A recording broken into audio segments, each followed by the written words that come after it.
Nuwun kula lagon pamitan dijujugaken kalih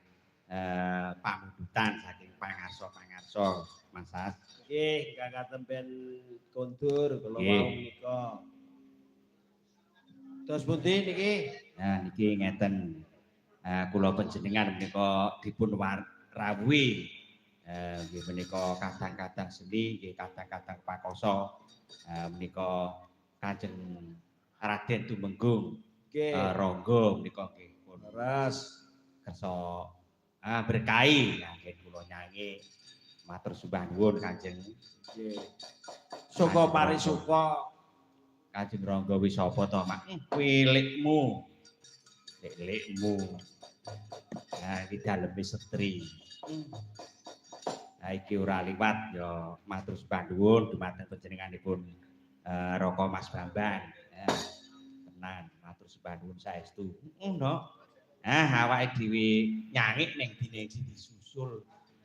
kowe malah nek Mas Bambang nyangik malah ora mbok susul ya lagi kahanan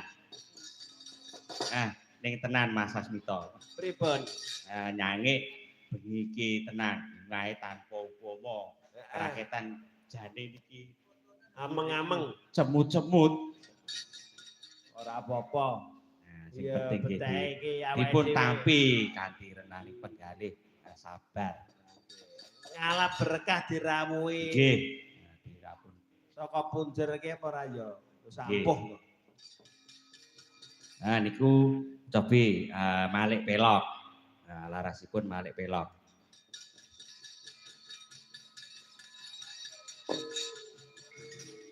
nonino nanonino wi dindingamu mbahmu benagung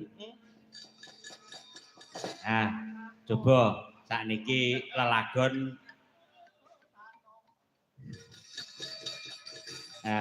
panggudaning katresnan yo lagu wajib ayo